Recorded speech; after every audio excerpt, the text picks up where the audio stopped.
The sound was unmistakable.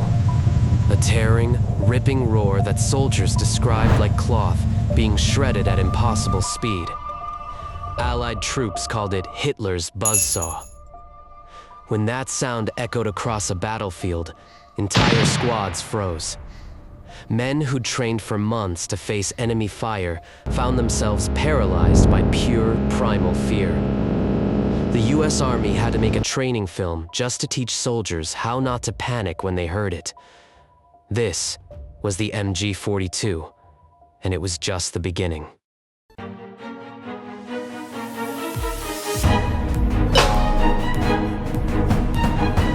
Germany didn't just build weapons for World War II. They engineered an entire philosophy of destruction. From bolt-action rifles that could pick off a target at 500 meters to a disposable tube that let a single infantryman destroy a tank, every weapon told a story.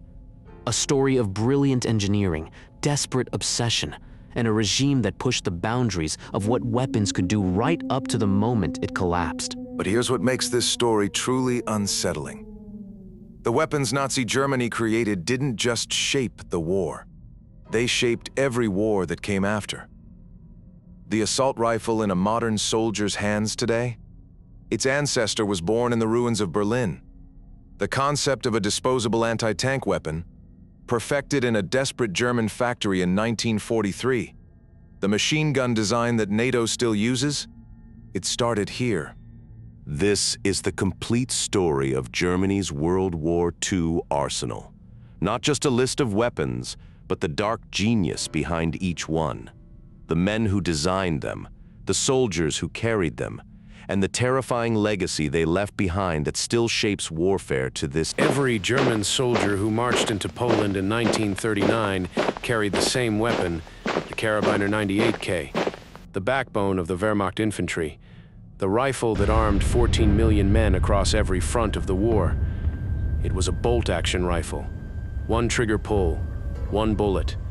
Then you had to manually pull the bolt back, eject the spent casing, push the bolt forward, chamber a new round, and fire again.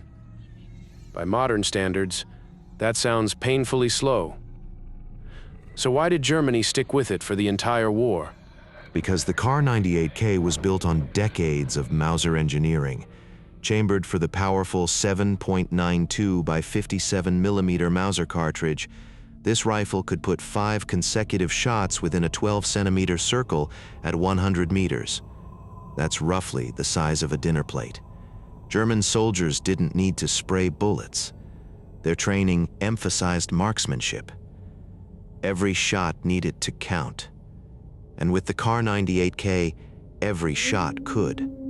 14 million Kar 98K rifles were manufactured between 1935 and 1945. That makes it one of the most produced military rifles in human history. It served in every theater of the war. From the frozen steppes of Russia, where soldiers' fingers froze to the bolt, to the scorching sands of North Africa, where sand ground in the action. Snipers fitted with telescopic sights turned this already accurate weapon into a lethal tool of psychological warfare, picking off officers and machine gunners from hundreds of meters away. The Kar 98K had semi-automatic variants too. The Gewehr 41 and later the Gewehr 43 were Germany's attempts at self-loading rifles. They gave soldiers the ability to fire follow-up shots without working the bolt. But these weapons came late, were complex to manufacture, and never replaced the Kar 98K in general service. By the time they appeared in meaningful numbers, the war had already turned against Germany.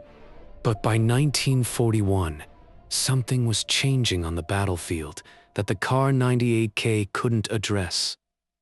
German soldiers advancing through Soviet cities found themselves in a nightmare the bolt-action rifle was never designed for. Close quarters, street to street, room to room. When a Soviet soldier appeared around a corner, 10 meters away, you didn't need accuracy. You needed firepower. You needed bullets flying fast. The Kar 98K couldn't give you that.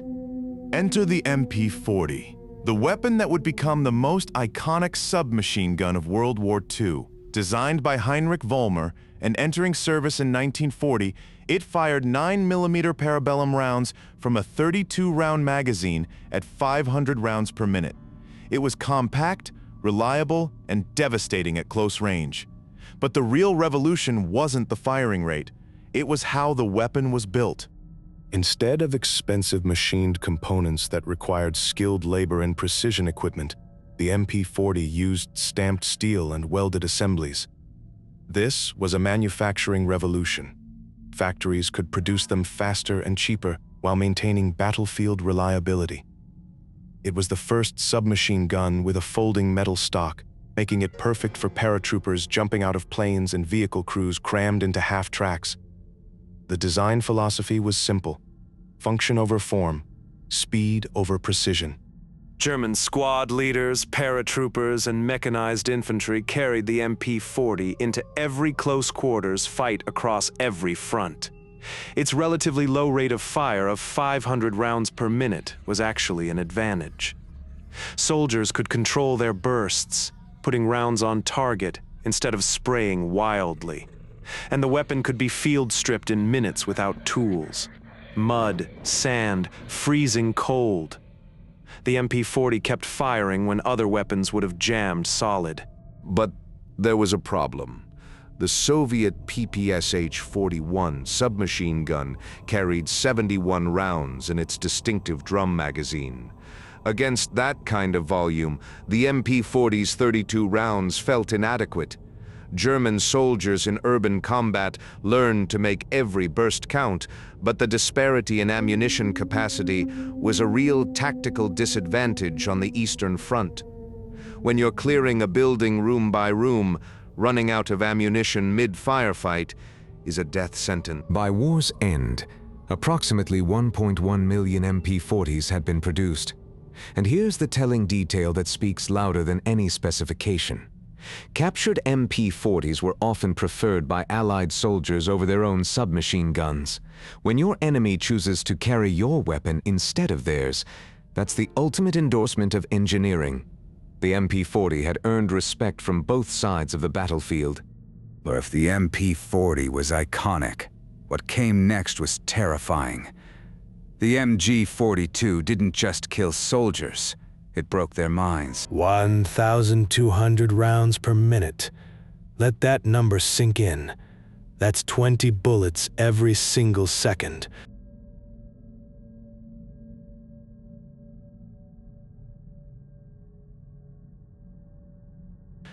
The human ear couldn't distinguish individual shots. Instead, soldiers heard what they described as tearing cloth, or a buzzsaw cutting through metal.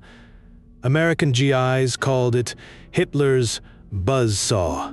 The Soviets called it the Linoleum Ripper. Both names captured the same. The psychological impact was so severe that the United States Army produced a special training film specifically to help soldiers cope with the terror of facing an MG42.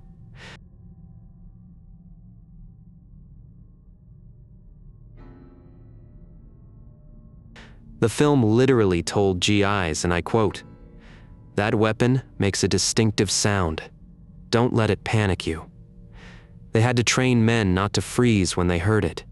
Think about that. Developed by Mauser work as an improvement over the earlier MG34, the MG42 was a masterpiece of deadly engineering.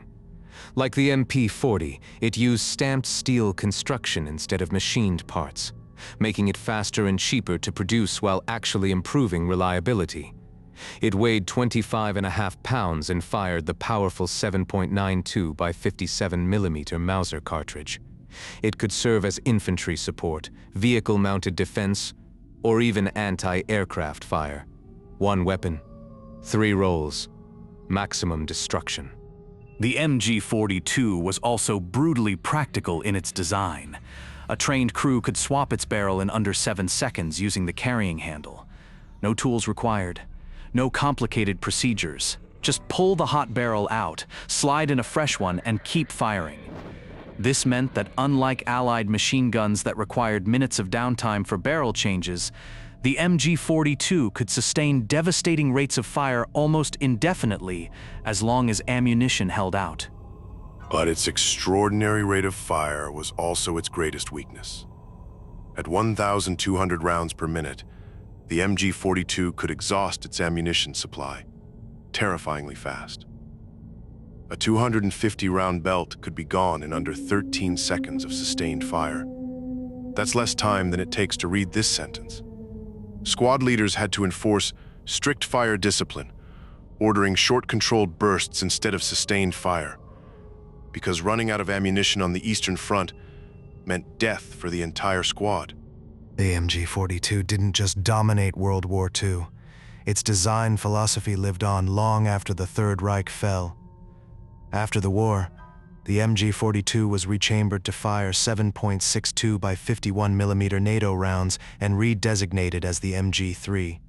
And it's still in service with the German Bundeswehr today. NATO forces around the world use variants of this weapon. A buzzsaw that terrorized Allied soldiers in 1944 is still buzzing in 2024. 80 years later, nobody has built a significantly better machine gun. While the MG42 terrorized battlefields across Europe and North Africa, a quiet revolution was happening in German engineering, one that would change infantry combat forever. A weapon that combined the rapid fire of a submachine gun with the range and power of a rifle. A weapon so far ahead of its time that Adolf Hitler himself initially tried to cancel it. This is the story of the Sturmgewehr 44, the world's first. Sturm means storm or assault. Gewehr means rifle, assault rifle.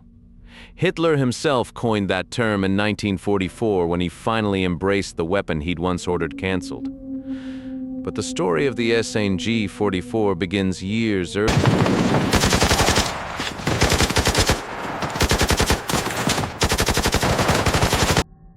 earlier, in the desperate close quarters fighting on the Eastern Front, where German soldiers with bolt-action rifles. The math was devastatingly simple. A German infantryman with a Kar 98K could fire maybe 15 aimed shots per minute. A Soviet soldier with a PPSH-41 could fire 70 or more. In a building, in a trench, in a city block, that disparity was lethal. German soldiers were dying not because they were worse shots, but because they simply couldn't put enough rounds downrange fast enough to match the volume of fire their German engineers knew the answer. They needed a weapon that fired an intermediate cartridge, more powerful than a pistol round, but less powerful than a full rifle round. This meant a soldier could fire on full automatic and still control the weapon. The 7.92 by 33 mm Kurz cartridge was born. Kurz means short in German. This was a short, compact round that provided the perfect middle ground. Enough power to reach out to 400 meters. Enough control to fire on automatic in close quarters. And it changed everything about how infantry. Hugo Schmeisser designed the weapon around this new cartridge. It was initially called the MKB-42, then redesignated the MP-43, then the MP-44. Each name change was designed to hide what the engineers were really building. Hitler had ordered that no new rifle development should proceed, so the engineers simply gave it a submachine gun designation. They lied to their own Führer, deliberately misnaming their revolutionary new rifle as a submachine gun because they knew he'd cancel it otherwise. And thank God they... The St. G44 measured 37 inches long and weighed 10.2 pounds loaded. It offered selective fire between semi-automatic and full automatic modes, controlled by a simple switch. Its 30-round detachable magazine gave soldiers unprecedented firepower flexibility. They could engage targets at up to 400 meters on semi-auto, then flip the switch and unload.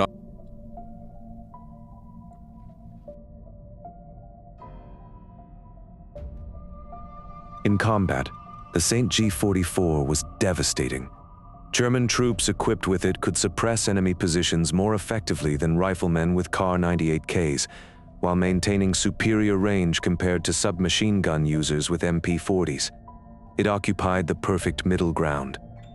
the weapon that made every infantryman exponentially more dangerous. One soldier with an SNG-44 could do the work of 3 with bolt-action rifles. But only 425,000 St. G-44s were ever manufactured. Compare that to 14 million Kar 98K rifles. The weapon that could have changed the war came too late and in too few numbers. Allied bombing campaigns destroyed production lines. Raw materials were scarce, and by the time the St. G-44 reached frontline units in meaningful quantities, the war was already lost.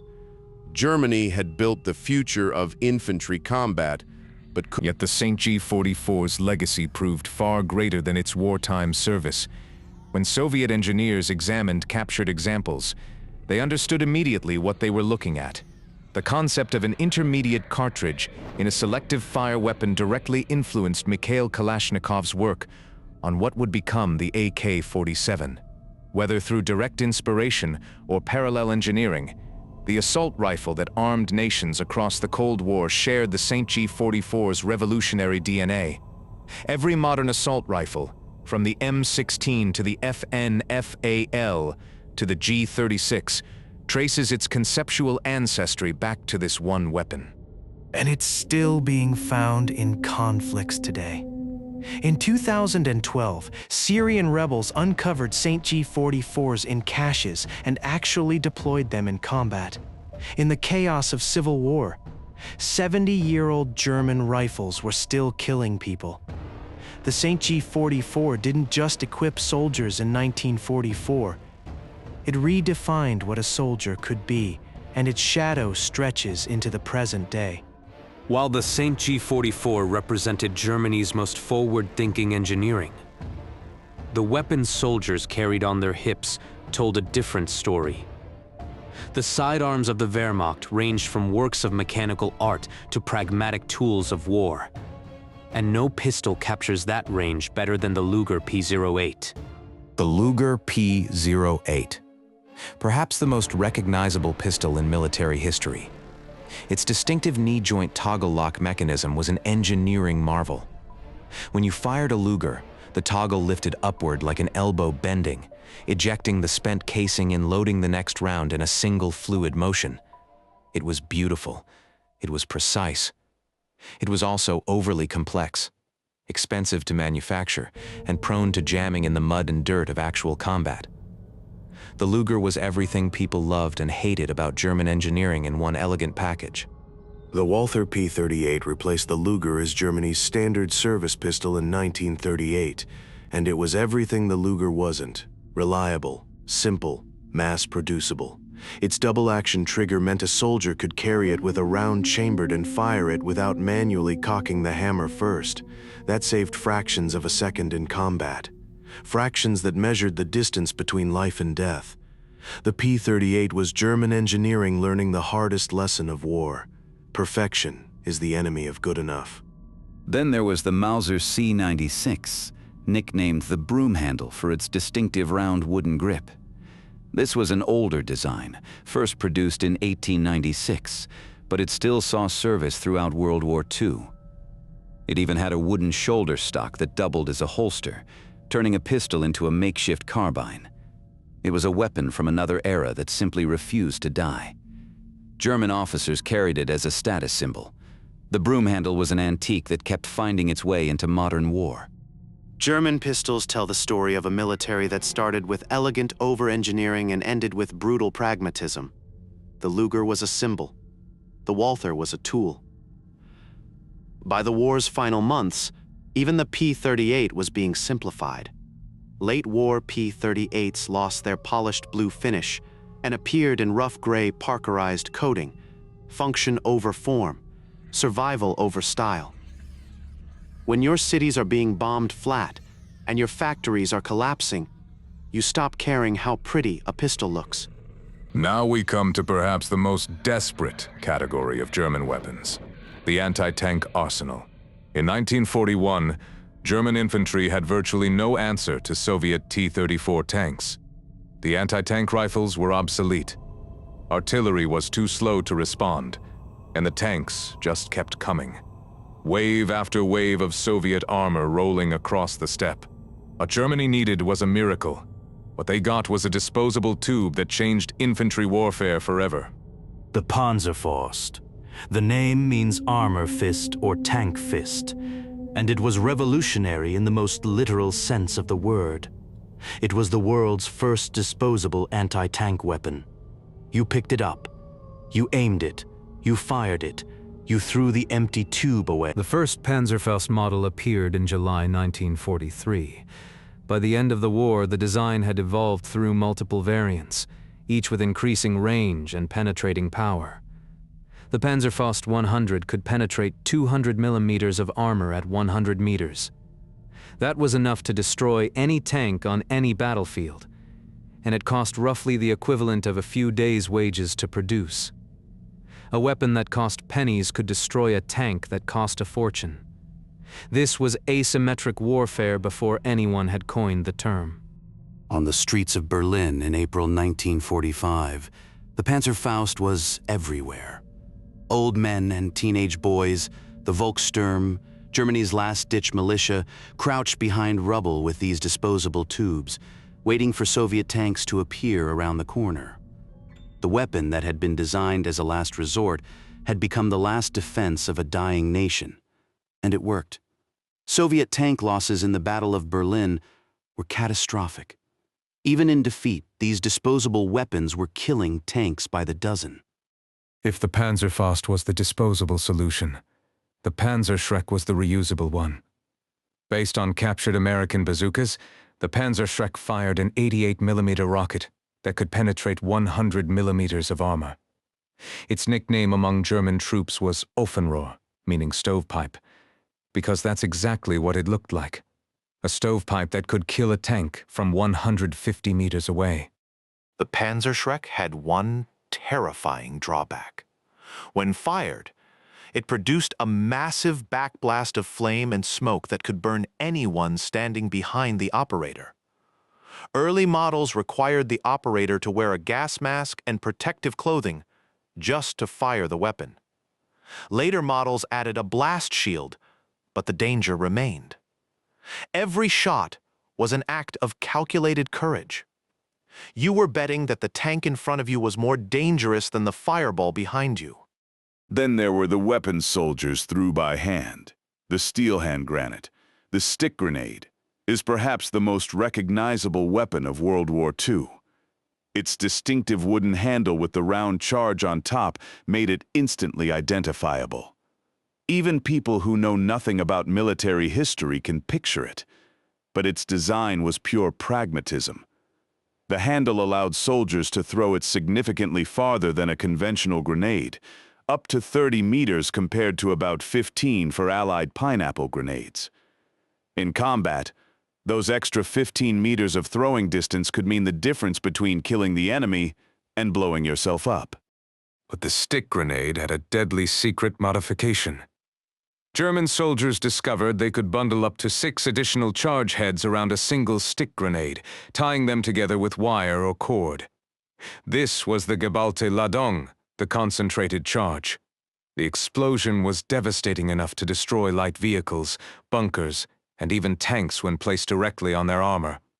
It was improvised destruction born of desperate necessity, soldiers creating their own weapons from standard-issue components. And then there was the S-mine, the Bouncing Betty. When triggered, it launched a cylinder about waist-high into the air before detonating, spraying 360 steel balls in all directions at lethal velocity. The psychological terror of these mines was devastating. Soldiers advancing through minefields knew that one wrong step could launch a bomb into their chest. The sound mine didn't just kill. It paralyzed armies with fear. Entire advances were halted because soldiers refused to walk through suspected S-mine fields. Anti-tank mines like the Teller mine completed the picture. Teller means plate in German, and these flat, circular mines were buried in roads and fields across every front. They could destroy a tank's track or blow through its belly armor. By 1944, Allied forces advancing through France were losing more vehicles to mines than to enemy tanks. The ground itself had become a weapon. Every road, every field, every path could be a death trap. German mine warfare was so effective that Allied forces dedicated enormous resources to mine clearing operations that slowed their advance to a crawl. By 1945, Germany's weapons situation had descended into dark absurdity. The Volkssturmgewehr, the People's Storm Rifle. It was designed to be built by unskilled workers in small workshops with minimal machinery. Made from rough-stamped steel and welded pipes, these weapons were barely functional. Some couldn't even fire a full magazine without jamming. Others had misaligned barrels that couldn't hit a target at 50 meters. But they were issued anyway, because there was nothing else. When you're arming teenagers and grandfathers to defend a collapsing city, quality control is no longer a priority. This was the final paradox of German weapons engineering. The same nation that created the MG42, a weapon so devastating it's still in use today, was also issuing rifles made from plumbing pipes to old men and children. The gap between German engineering brilliance and German production reality is one of the great contradictions of World War II. They could design weapons that were decades ahead of their time. They just couldn't build enough of them. And the weapons they could build cheaply enough to mass produce were often terrible. There's one more weapon category we can't ignore. The weapons that never made it past the prototype stage in meaningful numbers. Germany's late-war Wunderwaffen, wonder weapons, included everything from the FG-42 paratrooper rifle to the Gewehr 43 semi-automatic rifle. Some were genuine innovations. Others were desperate fantasies born of a regime that believed technical miracles could substitute for industrial capacity. All of them shared one trait: too little, too late. The FG-42 was a remarkable weapon designed specifically for German paratroopers. It combined rifle and light machine gun capabilities in a single platform, featuring a side-mounted magazine and an integrated bipod. It was innovative. It was effective. And only about 7,000 were ever made. The very unit it was designed for, the Fallschirmjäger, had been decimated during the invasion of Crete in 1941 and would never conduct another large-scale airdrop. Germany had created the perfect weapon for a type of soldier that no longer existed in sufficient numbers to use it. But let's talk about the deeper truth behind Germany's weapon arsenal. Because understanding these weapons means understanding why they ultimately failed. These weapons were brilliant. Many were revolutionary.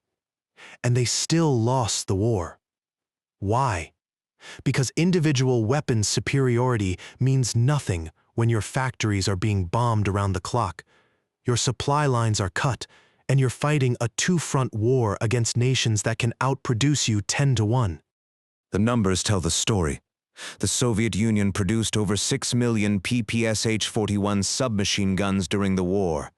The United States produced over 2.4 million M1 Garand rifles. Germany produced brilliant weapons in smaller numbers while their industrial capacity was systematically destroyed from the air. The MG-42 was better than any Allied machine gun. But 1,000 MG-42s can't defeat 100,000 T-34 tanks rolling off Soviet assembly lines. Quality matters, but quantity has a quality all its own. Germany's industrial problem was compounded by their obsession with over-engineering. The Tiger tank was arguably the best tank of the war. It cost more to produce than 6 T-34s. The Me-262 was the world's first operational jet fighter. Hitler insisted it be used. So, what's the real legacy of Germany's World War II weapons? It's not the myth of Nazi superweapons. It's not a story of invincible engineering. It's the uncomfortable truth that brilliant engineering in service of an evil cause is still evil. The MG-42's rate of fire was a marvel. It was also used to mow down soldiers, partisans, and civilians across a continent. The Panzerfaust gave a single man the power to destroy a tank. It was also wielded by teenagers forced into a war they didn't understand. Engineering genius doesn't exist in a moral vacuum. And yet, the engineering itself can't be denied. the St. G44 created the concept of the assault rifle that every modern military uses today. The MG42's design principles live on in machine guns across NATO. The Panzerfaust's disposable anti-tank concept is now standard in every army on Earth. These weapons changed how wars are fought. That's not admiration. That's fact. The KAUR 98K armed 14 million soldiers. The MP40 defined close-quarters combat for a generation. The MG42 set the standard for machine gun design that hasn't been surpassed in 80 years. The St. G44 invented an entirely new category of weapon. These weapons tell a story of engineering pushed to its limits by a regime racing toward destruction. Every one of them was a product of its time, born from necessity, driven by desperation, and deployed by a nation that had already lost the war before most of them reached the front. They were brilliant. They were terrifying. And they remind us that the most important question about any weapon isn't how well it works. It's who wields it. And why. If this deep dive into military history kept your attention, hit that subscribe button and the notification bell so you never miss a video. Drop a comment below telling me which German weapon surprised you the most. And if you want to see more history like this, check out our video on why Hitler's military leadership was doomed from the start. The link is on screen now.